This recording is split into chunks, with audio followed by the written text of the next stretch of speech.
سبيل الدموع سبيل مريح، تنهدى يا صاحي كي تستريح وبث الدعاء.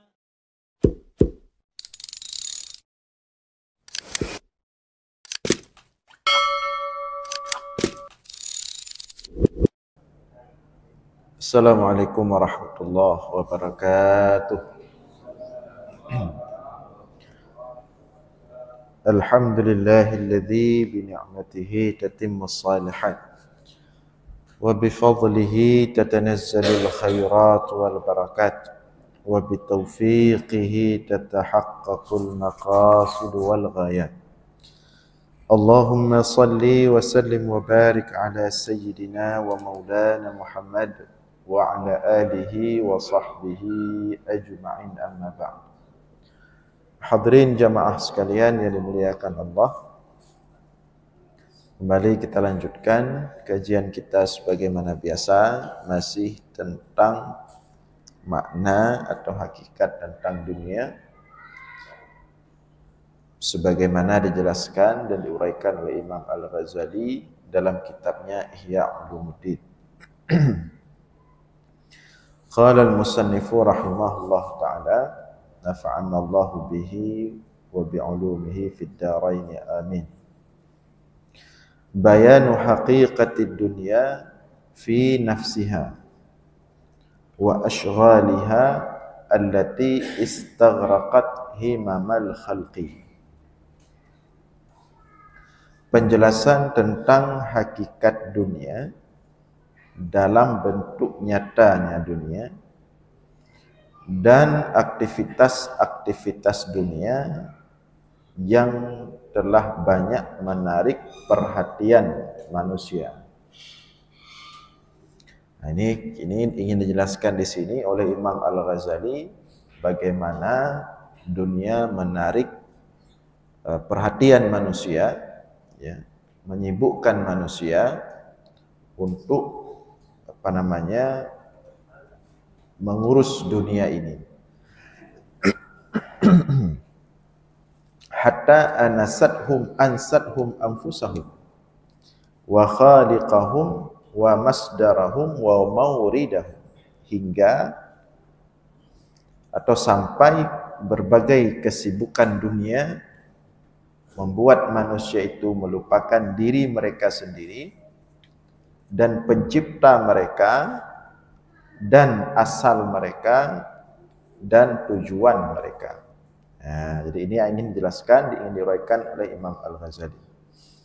Ya'lam anna dunya ibaratun an a'yanin mawjudatin walil insani fiha haddun walahu fi islahiha syughulun. Ketahuilah olehmu bahwa sesungguhnya dunia itu adalah a'yan maujudah, sesuatu yang wujud, sesuatu yang berbentuk. Nah, jadi dunia itu bukan hanya sesuatu yang dibayang-bayang saja, tapi dia ada bentuk nyata. Nah, walil insani fiha haddun walahu fi islahiha syughulun. Dan manusia terhadap wujud dunia itu memiliki kepentingan, dan dalam mengurus kebutuhan dunianya itu sangat sibuk. Nah, manusia.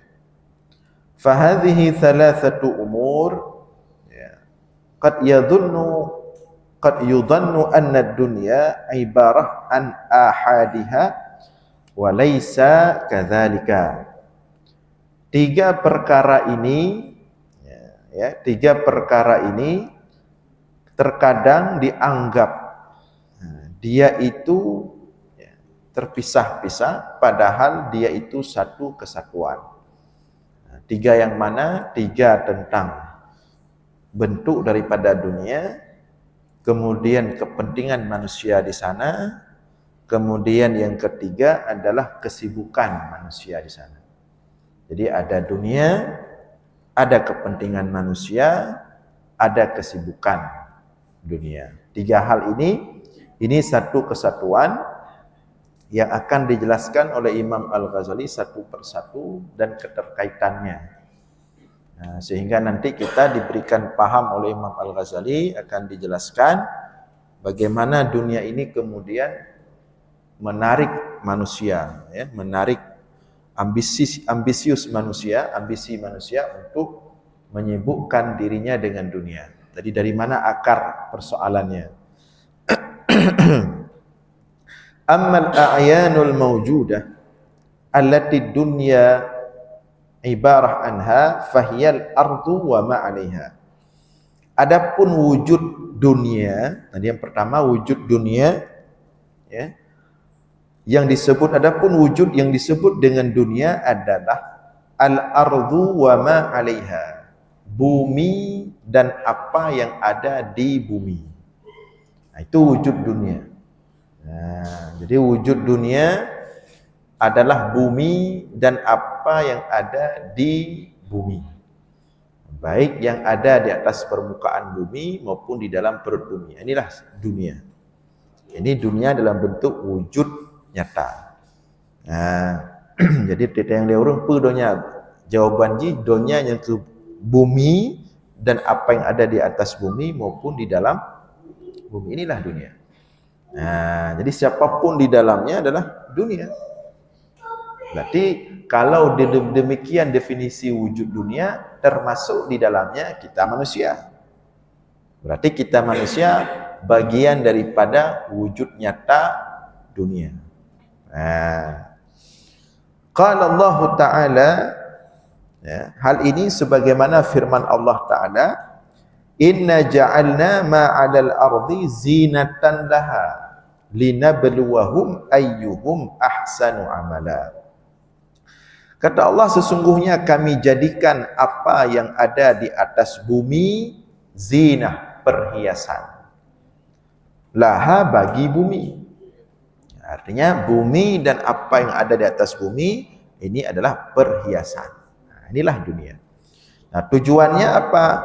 Linabluwahum, untuk kami uji manusia dengan dunia itu, dengan bumi dan apa yang ada di bumi ini. Inilah dunia untuk kami uji mereka manusia, ayyuhum ahsanu amala. Nah, siapa kemudian mereka yang lebih bagus amalannya. Nah, fal ardu firashun lil adamiyyin wa mahadun wa maskanun wa mustaqarrun wa ma 'alaiha lahum malbasun wa mat'amun wa mashrabun wa mankahun. Maka bumi ini firashun, adalah hamparan, satu hamparan lil adamiyyin, untuk manusia, wa mahadun, tempat mereka berpijak, wa maskanun, tempat mereka tinggal, wa mustaqarrun, tempat mereka menetap. Wa ma 'alaiha lahum, dan apa yang ada di atas bumi bagi manusia itu sebagai pakaian, ada pakaian, wa mat'amun, ada makanan, wa mashrabun, ada minuman, wa mankahun, dan ada perkawinan. Nah, jadi bumi ini tempat kita berpijak, tempat kita tinggal, tempat kita menetap, dan apa yang ada di atas bumi ini adalah pakaian, makanan, minuman, dan perkawinan. Nah, tidak lebih dari itu. Ya, kalau kita hitung-hitung apa di dunia, di atas bumi ini yang selain pakaian, selain makanan, selain minuman, selain perkawinan, tidak ada. Nah, ini semua empat ini. Nah, wa yajma'u ma 'alal ardi thalathatu aqsam. Dan kalau kita mau bagikan apa yang ada di atas bumi ini, itu ada tiga. Jadi semua yang ada di bumi ini, ya, yang disebut dengan dunia tadi, semua yang ada di bumi ini kalau kita mau klasifikasikan, kalau kita mau bagikan, terbagi tiga. Tidak ada di luar tiga ini. Yang pertama al-ma'adin, yang kedua wan nabat, yang ketiga wal hayawan. Yang pertama al-ma'adin, sumber daya alam. Ya. Kemudian yang kedua an-nabat, tumbuh-tumbuhan. Yang ketiga wal hayawan, hewan. Nah, inilah yang ada di bumi. Nah, bumi beserta isinya terdiri dari 3, ma'adin. Ma'adin ini sumber daya, ya, sumber daya alam seperti minyak, besi, timah, ya, tembaga, emas, air. Ini semua sumber daya alam dalam bentuk alam. Nah, kemudian kalau yang kedua an-nabat, tumbuh-tumbuhan. Yang ketiga hewan. Kita manusia masuk dalam kategori hewan. Nah, jangan marah-marah nanti, ya. Kategori hewan. Kita manusia, cuman hewan yang berakal bedanya. Nah, jadi 3 inilah yang ada di bumi ini. Amman nabat.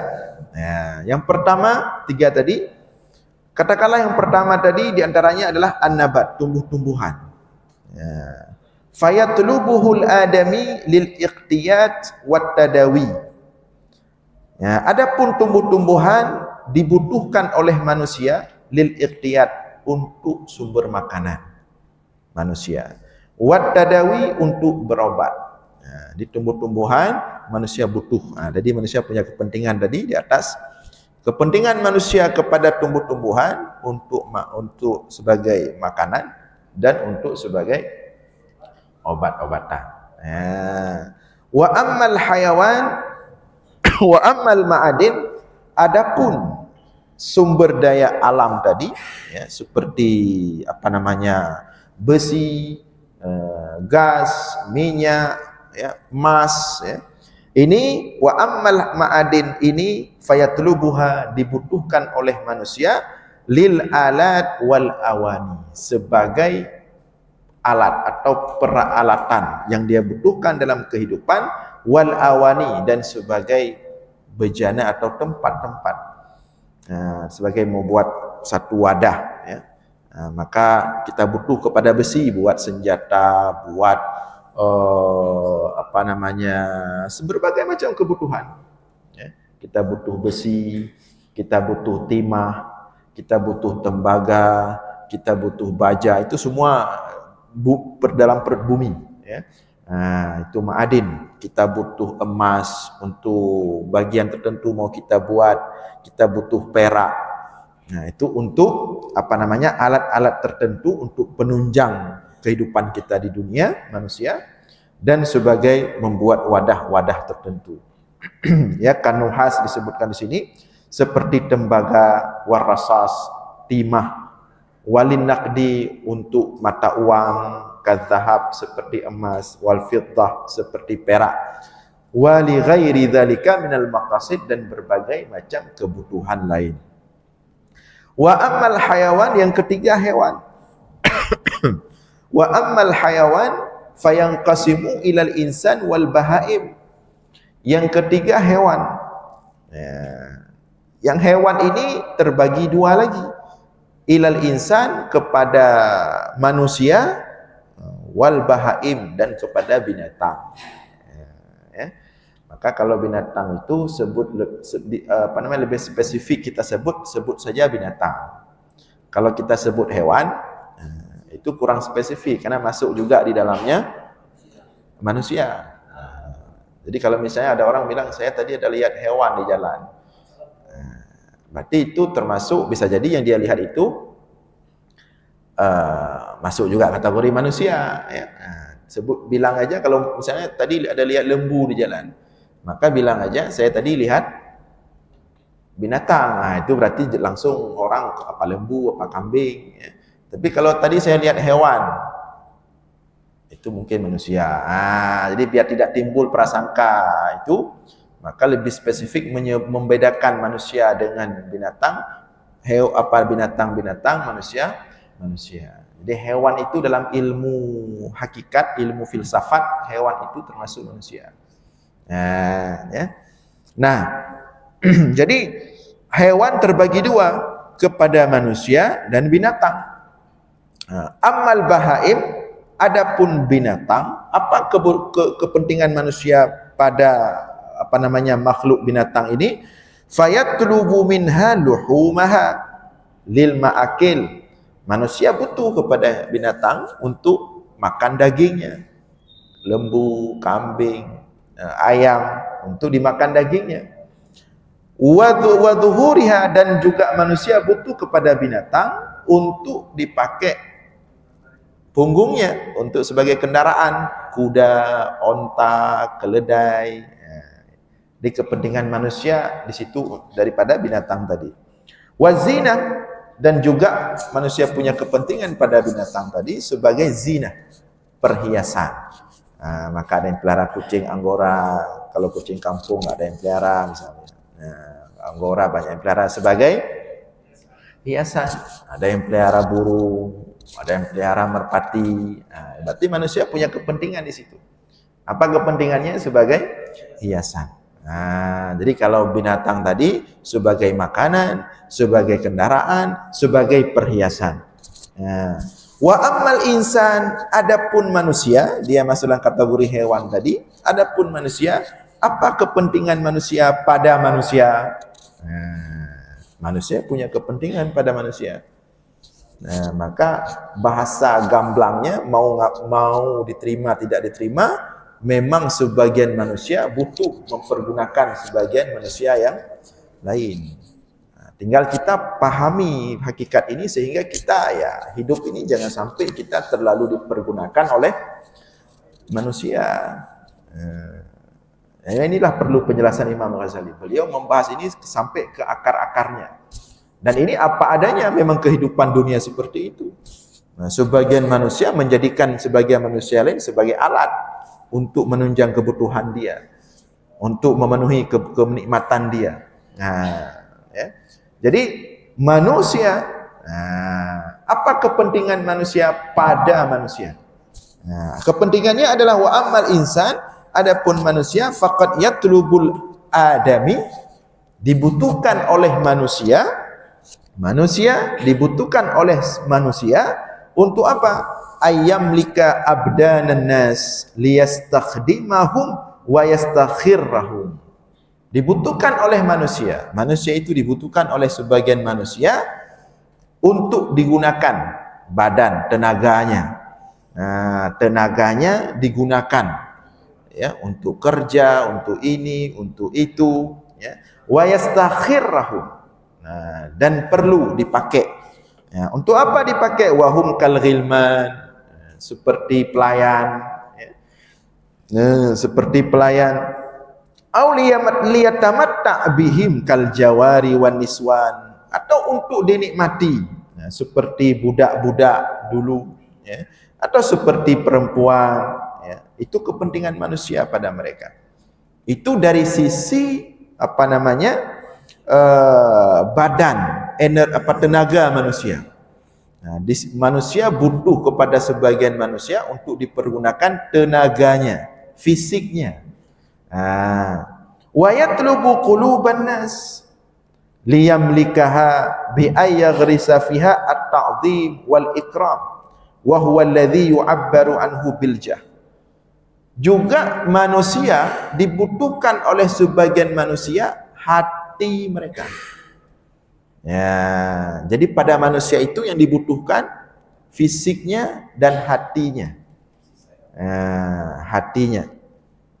Kalau tadi pada tumbuh-tumbuhan dibutuhkan sebagai makanan dan obat-obatan.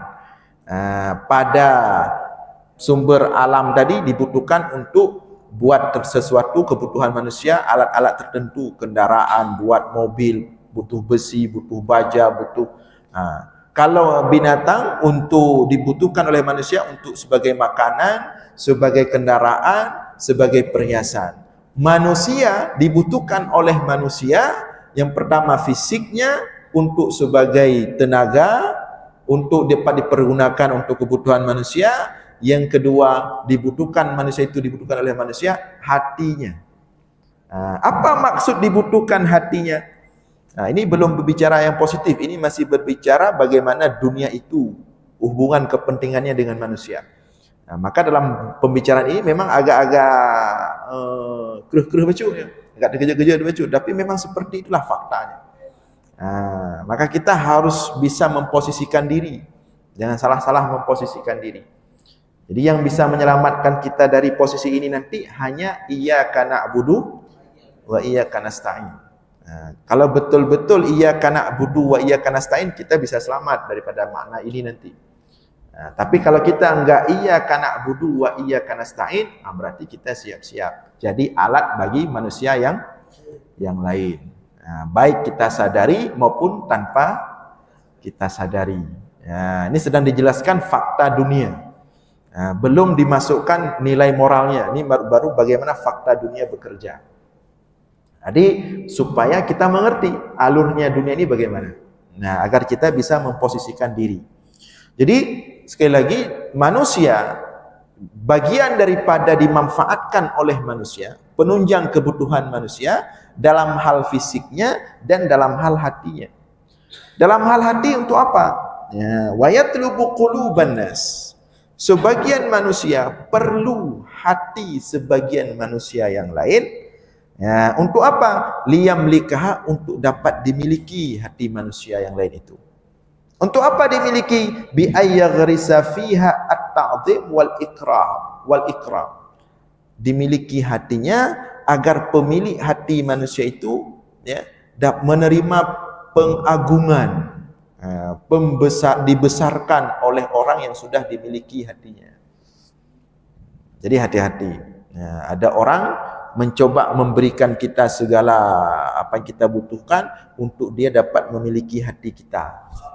Setelah dia memiliki hati kita, maka kita mau tidak mau harus membesarkan dia, mengagungkan dia. Dia memang pengen dibesarkan, pengen dipuji, pengen diagungkan. Jadi itu satu kepentingan manusia pada manusia.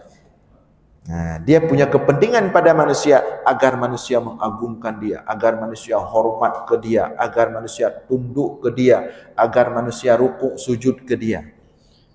Ini di antara kepentingan manusia.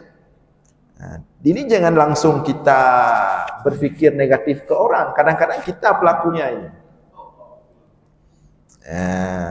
Kadang-kadang kita termasuk pelakunya. Maka hati-hati kalau bayar uang kopi orang di kedai kopi, paskan niat, jangan salah-salah niat. Kalau salah-salah niat, kita termasuk pelaku ini.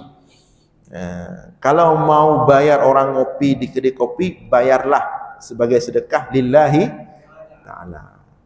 Tapi kalau kita punya niat ketika bayar kopi orang, bayar makan orang, agar orang itu membesarkan kita, agar orang itu mengagungkan kita, agar orang itu memuji, memuja kita, berarti kita termasuk pelaku memanfaatkan manusia untuk kepentingan kita ingin dipuji. Kan menjijikkan sekali itu sebenarnya. Sebenarnya itu sangat parah persoalannya. Maka tergantung tadi pada niat. Jadi ada orang yang ketika memberikan sesuatu kepada manusia lillahi ta'ala, itu alhamdulillah, itu bagus. Tapi tidak semua seperti itu. Ada orang memberikan sesuatu kepada manusia untuk mendapatkan hati manusia. Ketika dia dapatkan hati manusia itu, dia ada satu kenikmatan. Dibesarkan, dipuji-puji. Apalagi kalau musim caleg, sudah aman dia suaranya.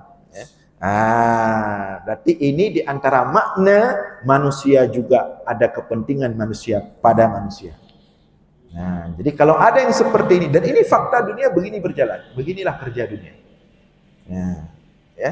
Maka kita diharapkan orang beriman jangan seperti ini. Maka Allah katakan, la tattabi'u sadaqatikum bil manni wal adha. Ketika kita sudah tahu seperti ini, kita jangan ikut-ikutan seperti ini. La tattabi'u sadaqatikum bil manni wal adha. Jangan kalian sertakan sedekah kalian bil manni, dengan harapan dapat hati manusia itu kita genggam. Jangan. Wal adha, dan jangan sertakan pemberian kita wal adha dengan menyakiti. Kita tarik, kita tagih pemberian kita. Bil mani apa? Berharap tadi dengan memberikan. Sedekah di sini jamak sedekah. La tattabi'u sadaqatikum. Sadaqatikum jamak daripada sedekah. Artinya sedekah di sini bukan hanya memberikan uang, memberikan bantuan dalam bentuk perhatian, memberikan bantuan dalam bentuk tenaga atau dalam bentuk uang, atau dalam bentuk ilmu. Dalam bentuk ilmu termasuk sedekah. Tapi kalau dengan bersedekah ilmu berharap dibesarkan, ini termasuk orang yang mengajarkan ilmu, yang mengajarkan guru, yang mengajarkan, yang membawa dakwah. Kalau dengan dia menjadi guru, dia menjadi pendakwah, dia menjadi orang yang memberikan pengajian, dengan itu dia berniat untuk mendapatkan hati manusia, agar manusia yang dia ajarkan itu tunduk kepada dia, ya, rukuk sujud kepada dia, tujuannya agar tangannya dipegang kuat-kuat, dicium, tidak dilepas-lepas. Ini termasuk juga menjijikkan, ya. Dia sama dengan menyamakan manusia dengan tumbuh-tumbuhan, dengan binatang, dengan sama-sama untuk dimanfaatkan. Maka orang beriman tidak boleh seperti itu. Jadi tidak boleh kita masuk dalam kategori memanfaatkan manusia sebagaimana kita memanfaatkan semua yang lain yang ada di alam. Harus beda. Adapun saling membutuhkan itu pasti, ya. Tapi niat tadi. Jadi ada kepentingan manusia kepada manusia untuk itu dimanfaatkan untuk manusia itu mendapatkan kemuliaan, kedudukan di hati manusia, ya. Ya, wa huwa allazi yu'abbaru anhu bil jah. Inilah yang dinamakan dengan al-jah. Orang suka ada kedudukan di tengah-tengah manusia. Nah, idz ma'nal jah, karena makna jah adalah milku qulubil adamiyyin, memiliki hati manusia. Jadi kita tidak boleh seperti itu. Dengan kita tahu seperti ini, kita lebih hati-hati. Jadi kita makanya beda, ya. Beda antara orang yang menyampaikan agama Allah, antara orang yang mengajarkan agama Allah kepada manusia dengan tujuan untuk membawa manusia kepada Allah, dengan orang yang mengajarkan agama Allah kepada manusia untuk membawa manusia kepada dirinya. Itu dua makna yang berbeda dan jauh sekali. Ada yang menyampaikan agama kepada manusia untuk menarik hati manusia, dibawa manusia itu kepada dirinya. Jadi yang besar dirinya. Tapi ada orang yang memberikan pengajaran kepada manusia tentang Allah untuk membawa manusia kepada Allah. Itu yang benar. Dan ini ditentukan oleh niat tadi. Dan ini sangat halus persoalannya. Kadang-kadang banyak orang yang tidak menyadarinya. Tapi ini penting, ya. Makanya Imam Al-Ghazali di sini menjelaskan sangat panjang lebar, sangat detail masalah ini. Nah, fahadhihi hiyal a'yan allati yu'abbaru anha bid dunya. Inilah wujud daripada dunia. Inilah wujud daripada dunia. Jadi tadi ada tumbuh-tumbuhan, ada hewan, terbagi kepada dua, manusia dan binatang. Ada sumber alam, ya, dalam perut bumi, semua isinya. Inilah dunia. Kemudian kepentingan manusia kepada tadi tumbuh-tumbuhan untuk apa, kepada sumber alam untuk apa, kepada hewan tadi, manusia dan binatang untuk apa. Ini semua adalah dunia. Inilah dunia. Nah, semua ini Allah kumpulkan dalam satu ayat Al-Quran. Wa qad jama'aha Allah Ta'ala fi qawlihi. Semua wujud-wujud dunia ini dalam satu bentuk yang nyata, dalam satu keseluruhan, ya. Ini Allah kumpulkan dalam satu ayat. Zuyyina lin-nasi hubbus syahawat minan nisa'i wal banin wal qanatiril muqantarati minadh dhahabi wal fiddah wal khailil musawwamati wal an'ami wal hars. Dzalika mata'ul hayatid dunya. Nah, Allah katakan zuyyina linnas, dihiasi bagi manusia, diperindah bagi manusia hubbus syahawat. Rasa cinta, rasa ingin, rasa cinta, rasa hasrat. Yang pertama, minan nisa'i wal banin, kepada perempuan-perempuan, wal banin, dan kepada anak-anak. Nah, ini kepentingan manusia kepada manusia. Ini contoh di antaranya. Nah, kata Imam Ghazali, wa hadza minal ins. Nah, ini kebutuhan manusia kepada manusia. Kebutuhan kepada perempuan, kebutuhan kepada anak-anak. Nah, maka jangan sampai kita menjadikan ada orang membesarkan anak untuk kepentingan dia. Tidak boleh. Ya. Besarkan anak itu adalah amanah Allah.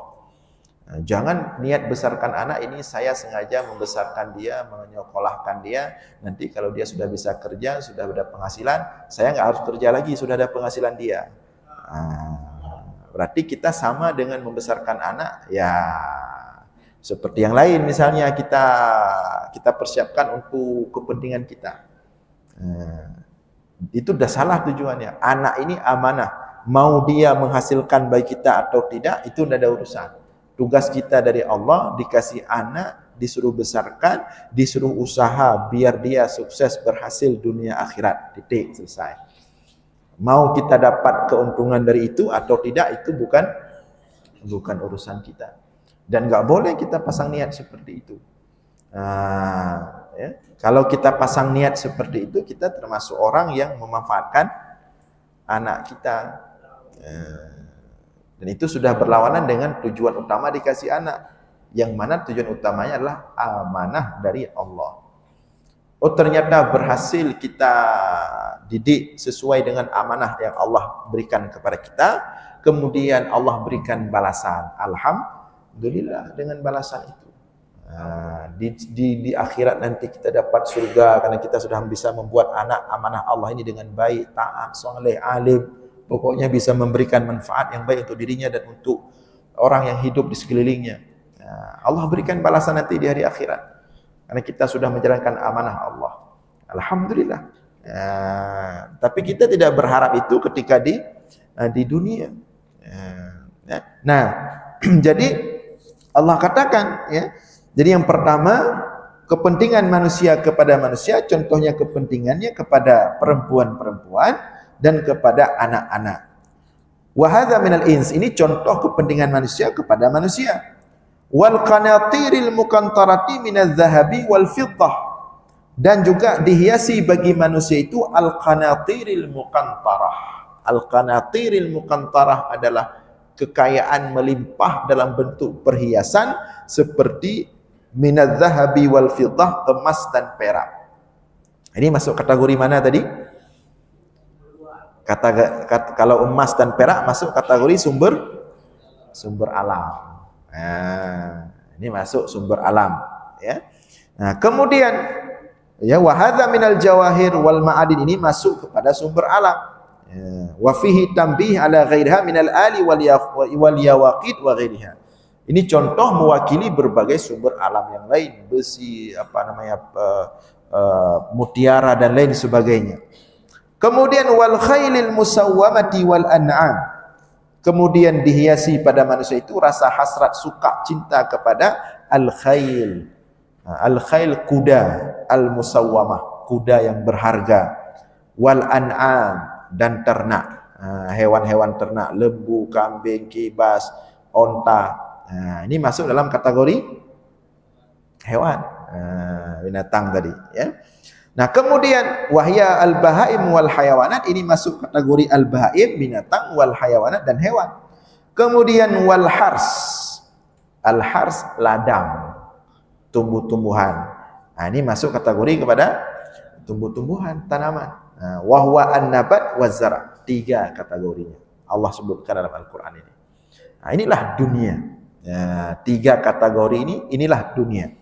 Nah, kemudian fahadhihi hiya a'yanud dunya, maka inilah dia wujud daripada dunia, illa anna laha ma'al 'abdi 'alaqataini. Nah, wujud dunia ini, ya, tadi tumbuh-tumbuhan, hewan, sumber alam, ya. Wujud dunia 3 ini laha ma'al abdi alaqataini, dengan manusia dia punya 2 hubungannya.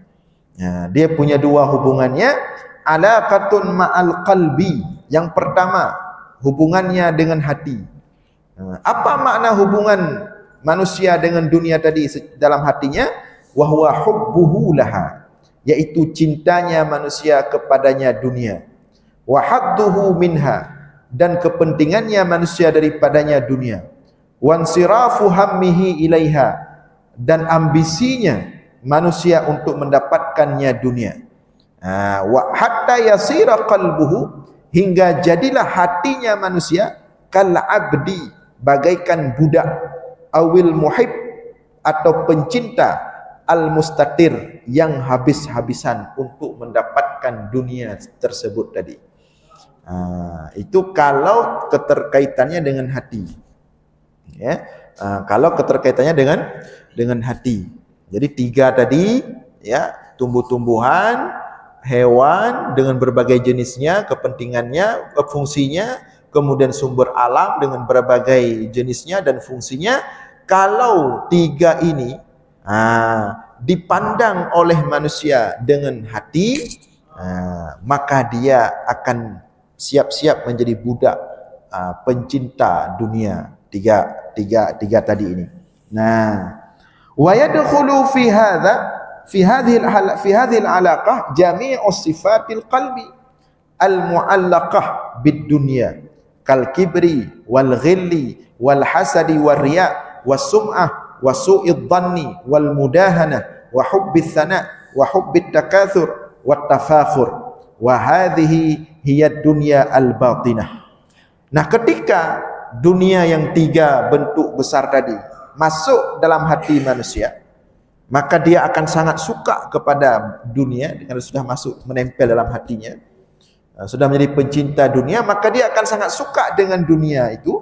Ketika rasa suka, cinta itu, ya, timbul terhadap dunia, maka dari situlah lahir kemudian sifat-sifat buruk hati, penyakit-penyakit hati. Apa yang berhubungan dengan dunia? Apa contohnya? Kal kibri, seperti sombong.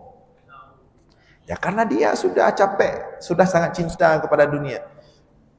Karena dia sudah sangat cinta kepada dunia, begitu dia mendapatkan dunia itu, maka dia akan merasa hebat. Dia akan merasa hebat karena dia sangat mencintai dunia. Beda dengan orang tidak mencintai dunia. Kalau dapat, ya ada apa-apa, ada. Kalau tidak dapat, tidak masalah. Dapat, alhamdulillah. Tidak dapat, tidak masalah. Itu Allah yang kasih. Mungkin sombongnya tidak ada. Tapi kalau sudah sangat cinta kepada dunia, begitu dia mendapatkan dunia, timbul penyakit hati. Apa itu? Di antaranya kal kibri, seperti sombong. Kemudian timbul penyakit lain, wal ghilli wal hasad, iri dengki. Iri dengki, karena dia sangat ingin mendapatkan dunia itu. Ketika orang lain mendapatkan tapi dia tidak dapat, timbul penyakit iri dengki. Karena dia juga pengen. Dia sudah capek mencari, tidak dapat. Yang dapat justru tetangga. Kan naik tipes dia, demam dia. Coba kalau dia enggak terlalu cinta kepada dunia, walaupun tetangganya dapat, dia tidak ada efek. Memang dia tidak ada cinta kepada dunia. Mau tetangganya itu banyak dapat ganti-ganti fasilitas apa, biasa aja dia. Karena memang dia enggak terlalu cinta kepada, tapi karena dia terlalu cinta kepada dunia, begitu gemerlap dunia itu bertumpuk di rumah tetangganya, maka dia pun ulang balik penyakit demamnya itu, tipesnya apa, ya. Itulah akibat daripada tadi dasarnya cinta kepada dunia. Maka menyusul penyakit-penyakit lain dalam hati. Sombong tadi kalau dia mendapatkan dunia, karena dia mencintai dunia, kalau dia enggak dapat dunia karena dia terlalu cinta tapi enggak dapat, maka penyakit yang timbul iri dan dengki kepada orang lain yang dapat. Ya. Nah, kemudian waria, timbul penyakit riya. Riya itu suka pamer. Suka pamer. Karena memang dia sangat mencintai dunia. Orang itu kalau ingin sesuatu dan dia sangat menginginkan, kan dia ngomong dengan orang, saya pengen ini, saya sangat pengen ini. Kemana-mana dia pergi, dia katakan saya sangat pengen ini, saya sangat pengen ini. Semua kawannya dia jumpa, dia bilang saya sangat pengen mau beli ini, mau beli ini, mau beli ini. Begitu dia dapat beli, apa yang terjadi? Dia akan cerita. Timbul ria. Saya sudah dapat. Tat lumita pehun Honda mereknya kam rupa. Foto naikkan status ya. Capek cari mobil dengan apa namanya merek ini. Sudah dapat. Saking senangnya karena dia sangat cinta, sudah lama dia cari, sudah lama dia bicara-bicarakan itu tentang dengan orang-orang, maka begitu dia dapat timbul ria. Apa itu ria? Pamer, menampakkan, seperti dulu ya orang apa namanya kalau beli celana itu, kalau laki-laki beli celana jin yang nomor berapa itu, yang ada nomornya 404 apa 505 itu. Itu anak-anak muda suka celana itu yang ada 505 karena suka sekali sampai masuk mimpi itu. Begitu dia beli, saat dia pakai, baju itu dinaikkan sedikit biar nampak nomornya. Itu efek terlalu cinta kepada, banyak efek terlalu. Jadi efek cinta kepada dunia itu, efek rusaknya itu parah sekali. Kita nggak sadar efek merusak dari cinta kepada dunia itu. Timbul berbagai macam penyakit-penyakit tadi. Sum'ah itu suka ngomong ke orang. Saya punya ini, suka ngomong. Seperti orang cerita tentang anaknya. Anaknya duduk 5 orang di meja kopi. Ada satu orang, anak saya sudah begini. Pokoknya 2 jam dia duduk, 2 jam tentang anaknya, dia terus dapat prestasi ini, dapat prestasi itu, ini, itu. Seolah-olah orang lain di situ nggak ada yang punya. Sum'ah timbul kan terlalu cinta tadi. Dan berbagai penyakit yang lain yang akan kita lanjutkan insyaallah malam Sabtu depan. Mudah-mudahan ada manfaat. Mohon maaf atas segala kekurangan. Aqulu qawli hadza wa astaghfirullah li wa lakum. Wassalamualaikum warahmatullahi wabarakatuh.